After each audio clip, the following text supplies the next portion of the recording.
Friends, welcome to study tips with Sanjay. Bihar budget 2022-23 पर video बनाने के बाद अब उचित है कि इस पर कुछ प्रश्न बना लिया जाए। तो इस वीडियो में बिहार बजट 2022-23 पर कुछ एमसीक्यू मल्टीपल चॉइस क्वेश्चंस दिए गए हैं। आइए इनको सॉल्व करते हैं। क्वेश्चन नंबर 1, बिहार बजट 2022-23 किसके द्वारा पेश किया गया? सुशील मोदी, नीतीश कुमार, तारकिशोर प्रसाद, निर्मला सीतारमण। तो ये हैं डिप्टी सीएम और साथ में फाइनेंस मिनिस्टर, जिनके द्वारा ये दूसरी बार बजट पेश किया गया है। नेक्स्ट क्वेश्चन, बिहार बजट 2022-23 कितने सूत्रों पर आधारित है? 5, 6, 7, 8। 6 सूत्रों पर आधारित है। मैंने वीडियो में बताया भी है, आपको उसको रट लेना है। उस पर भी क्वेश्चन बन सकता है, जैसे कि देखिए क्वेश्चन नंबर 3, बिहार बजट 2022-23 के 6 सूत्रों में से कौन इसमें शामिल नहीं है? स्वास्थ्य, शिक्षा, विनिवेश, विभिन्न वर्गों का कल्याण। इसमें विनिवेश उन 6 सूत्रों में शामिल नहीं है। नेक्स्ट, राज्य में आगामी वित्तीय वर्ष का बजट का आकार क्या है? 2,18,691, 2,37,691, 2,27,691 और 2,18,303। तो इस बार जो 2022-23 के बजट का जो आकार है वो है 2,37,691 करोड़ रुपए।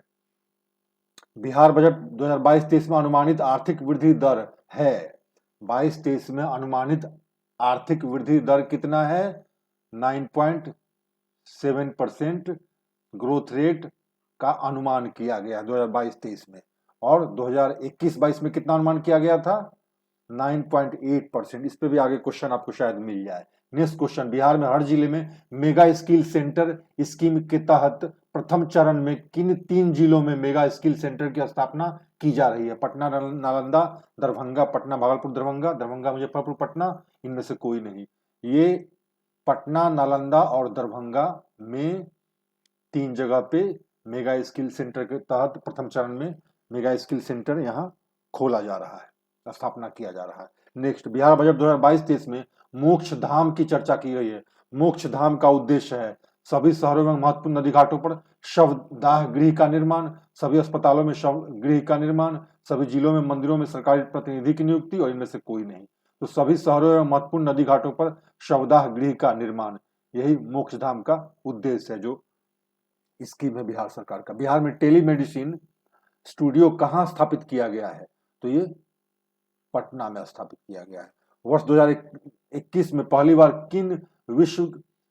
बार विश्व के किन 2 शहरों में लीची का निर्यात किया गया? बिहार से।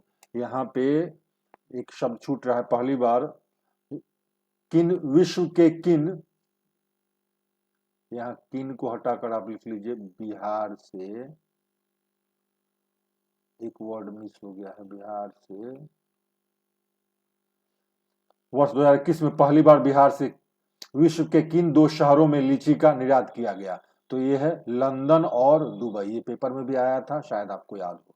वर्ष 2020-21 में बिहार में मत्स्य उत्पादन 6.83 लाख टन हो गया है। इसी के साथ मत्स्य उत्पादन में बिहार का स्थान है कितना? 4था स्थान हो गया, याद रखिए। इस बजट से यह सूचना मिली है, हालांकि इकोनॉमिक सर्वे में भी था ये। देश के किस राज्य को कंप्यूटर सोसाइटी ऑफ इंडिया द्वारा ई गवर्नेंस के लिए अवार्ड ऑफ एक्सेलेंस प्रदान किया गया है? गुजरात, महाराष्ट्र, मिजोरम और बिहार। तो जाहिर सी बात है बिहार को मिला है यह अवार्ड। बिहार में प्रस्तावित रबर डैम का संबंध किस नदी से है? गंगा नदी, फल्गु नदी, कोसी नदी और पुनपुन नदी। तो फल्गु नदी से इसका संबंध है, वहीं पे रबर डैम बनाने का प्रस्ताव किया गया है। दीदी की पौधशाला योजना का संबंध किस राज्य से? उत्तर प्रदेश, बिहार, मध्य प्रदेश और पंजाब। इसका संबंध भी बिहार से ही है, जिसके अंतर्गत बड़ी संख्या में पौधे लगाने का काम किया जा रहा है। तो इसका उत्तर बी हुआ। स्वच्छ सर्वेक्षण 2021 में बिहार के किस शहर को जीएफसी कैटेगरी में 1 स्टार रेटिंग प्राप्त हुआ है? खगड़िया, सुपौल, दरभंगा, गया। सुपौल को स्टार 1 रेटिंग प्राप्त हुआ है। बिहार बजट 2021-22 में अनुमानित आर्थिक वृद्धि दर है, तो ये है 9.8%। अभी मैंने कहा 2022-23 में कितना है अनुमानित आर्थिक वृद्धि दर, अर्थात ग्रोथ रेट कितना अनुमान किया गया है? ये परसों जो बजट दिया गया, कल जो बजट पेश किया गया, तो उसमें 9.7 है अनुमानित है। बजट बिहार बजट 2022-23 में, और 21-22 के बजट में जो ग्रोथ रेट अनुमानित है वो 9.8%। दोनों आपको याद रखना है, 2021-22 का भी, 2022-23 का भी, क्योंकि बीपीएससी एग्जाम है, कभी भी फ्लिप ले सकता है, तो क्यों ना दोनों बजट का डेटा याद रखें। कहने का मतलब यह भी कि 2022-23 में जो आर्थिक वृद्धि दर का अनुमान है वह 2021-22 से थोड़ा कम है। 2021-22 में 9.8 और 2022-23 में कितना अनुमान किया गया है, 9.7, जो अभी अभी हम लोगों ने सॉल्व किया। वित्त वर्ष 2022-23 में वित्तीय घाटा कितना प्रतिशत रहने का अनुमान किया गया है, 4.82, 2.97, 3.47, 3.47 फिस्कल डिफिसिट 3.47 रहने का अनुमान किया गया है 2022-23 के बजट में, अर्थात करंट बजट जिसकी जिसको हम लोग पढ़ रहे हैं। बिहार बजट 2022-23 में राजस्व से प्राप्त होने वाली कुल आय में केंद्रीय करों से प्राप्त होने वाली आय का हिस्सा कितना प्रतिशत है, तो ये 30% है। जो टोटल यहाँ रेवेन्यू रिसिप्ट होगा उसमें केंद्र सरकार अपने कर का जो हिस्सा देगी वह हिस्सा बेसिकली बिहार में जो राजस्व से प्राप्त होने वाली कुल आय है उसका 30% होगा। चलिए आगे देखते हैं। बिहार बजट 2022-23 में राजस्व से प्राप्त होने वाली कुल आय में केंद्रीय अनुदान के रूप में कितना प्रतिशत अनुमान राशि अनुमानित है, कितना प्रतिशत राशि अनुमानित है, तो ये है 46%। ग्राफ एंड चार्ट के माध्यम से भी मैंने जो वीडियो बनाया है बजट को समझाने के लिए, बिहार बजट 2022-23, उसमें भी स्पष्ट रूप से चार्ट में आप देख सकते हैं, आपको आसानी से चार्ट देखने पे आसानी से याद होगा। बिहार बजट 2022-23 में स्कीम व्यय कितना रखा गया है, 1 लाख करोड़, 2 लाख करोड़, 50,000 करोड़, 747 करोड़ रुपए। 1 लाख करोड़ स्कीम व्यय। वित्तीय वर्ष 2022-23 में कुल लोक ऋण कितना अनुमानित है, 40,756 पब्लिक डेट लोक ऋण, याद रखना है।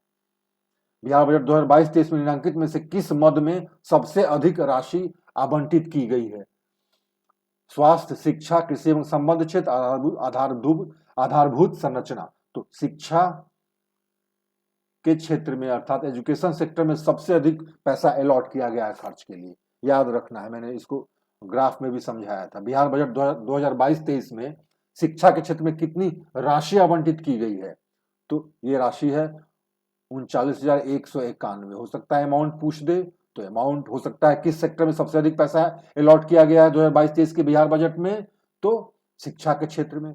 अब देखिए वित्तीय वर्ष 2022-23 में 7/2 के लिए कितने रुपए आवंटित किए गए हैं, तो ये 5,000 करोड़ रुपए आवंटित किया गया है। इसको भी ध्यान रखिएगा, इस चार्ट वाले वीडियो में स्पष्ट रूप से दिया गया है चार्ट। वित्तीय वर्ष 2022-23 में पटना मेट्रो रेल के लिए कितनी राशि आवंटित की गई है, तो ये राशि है 150 करोड़, याद रखना है without fail.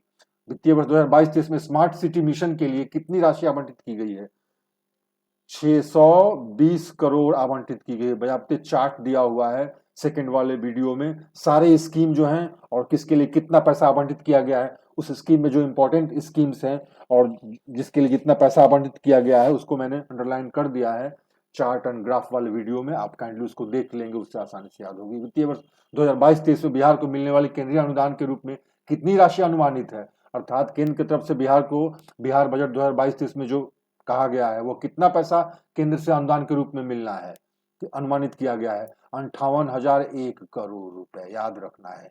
Grant in aid important है, पूछ सकता है। 28 फरवरी 2022 तक बिहार में कितने लोगों का कोविड टीकाकरण किया जा चुका था, काट दीजिए, चुका था, तो 11.80 करोड़ लोगों का टीकाकरण बिहार में हो चुका था जिस दिन बजट पेश हुआ है। कई बार तारीख के आधार पर पूछ देते हैं ऐसे प्रश्न, डेटा वाला प्रश्न।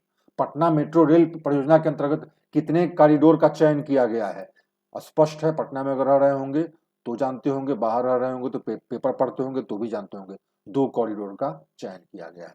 बिहार के बेगूसराय स्थित कांवड़ झील को बिहार का पहला रामसर स्थल किस वर्ष घोषित किया गया, आमतौर पर प्रश्न पूछता है कि बिहार के कांवड़ झील को जो रामसर स्थल घोषित किया गया वह किस जिले में है। मैंने इस प्रश्न को थोड़ा सा घुमाया है और आपको बताना है किस वर्ष ये घोषित किया गया, 2020 में घोषित किया गया, याद रहे, क्वेश्चन ट्विस्ट कर सकता है, बीपीएससी थोड़ा स्मार्ट हो गया है। निम्नलिखित कौशल प्रशिक्षण संस्थानों एवं शहरों में से कौन सुमेलित नहीं है? ये जो नाम है प्रशिक्षण स्किल सेंटर का, अर्थात स्किल डेवलपमेंट सेंटर का नाम है, और कहाँ कहाँ इसका संस्थान है, हेडक्वार्टर इसको मैच मेकिंग के लिए दिया गया है। ये सारे के सारे सही है, ये इसलिए दिया गया ताकि आप इसको देखकर याद कर लें। NIELIT पटना में है, TRTC पटना में, CIPT सीपेट हाजीपुर में है, बहुत फेमस है, ATDC भी पटना में है। जानबूझकर दिया गया है सब सही, ताकि आप सब याद कर ले, मिलाने के लिए दे सकता है, कोई एक पे भी क्वेश्चन पूछ सकता है। बिहार में परवरिश योजना के अंतर्गत 0 से 18 वर्ष के बच्चों को प्रतिमाह कितनी राशि प्रदान की जाती है? 500 रुपए, 1000 रुपए, 2000 रुपए और 200 रुपए। 1000 रुपए प्रदान की जाती है प्रतिमाह। विद्या वाहिनी मोबाइल ऐप का संबंध किस राज्य से है? तो यह बड़ा स्पष्ट है, बिहार राज्य से है, याद रखना है। बिहार में अविद्या से संबंधित है, यह तो कहने की बात नहीं, आप समझ रहे होंगे निश्चित रूप से, एजुकेशन से है ये संबंधित। बिहार में लागू उन्नयन बिहार योजना का संबंध निम्नलिखित में से किससे है? राज्य में अनुसूचित जाति के उत्थान से, राज्य में बालिका शिक्षा के लिए प्रोत्साहन से, माध्यमिक एवं उच्च विद्यालयों में स्मार्ट क्लास के निर्माण से, और राज्य में आधारभूत संरचना के विकास से।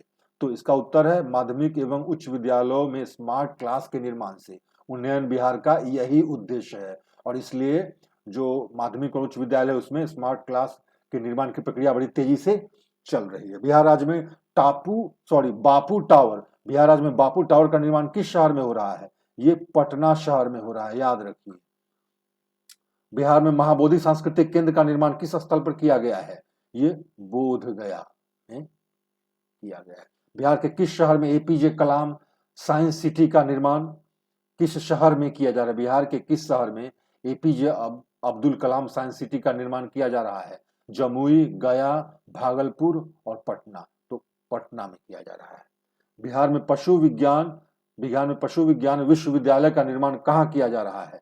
पटना, मुजफ्फरपुर, दरभंगा, भागलपुर। यह भी पटना में ही हो रहा है।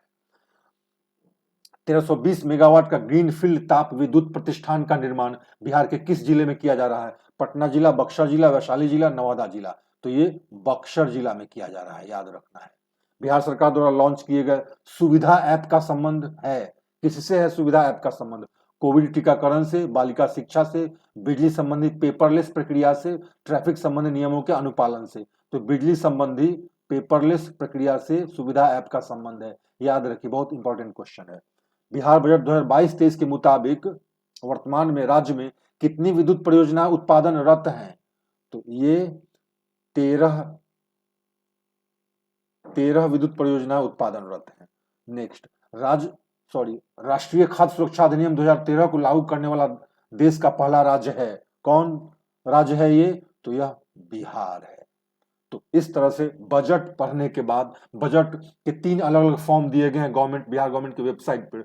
तीनों बजट को पढ़कर उसमें जो भी महत्वपूर्ण मुझे तथ्य लगा है उस सब पर मैंने प्रश्न बनाया है। मैं इसका PDF अपने टेलीग्राम चैनल के में, अपने आप कह सकते हैं ये स्टडी टिप्स विद संजय में मैं आपको डाल दूंगा। ये इसका PDF आप टेलीग्राम चैनल से मेरे इस लिंक को ढूंढकर स्टडी टिप्स विद संजय, वहां से आप अपना इस PDF को डाउनलोड भी कर सकते हैं।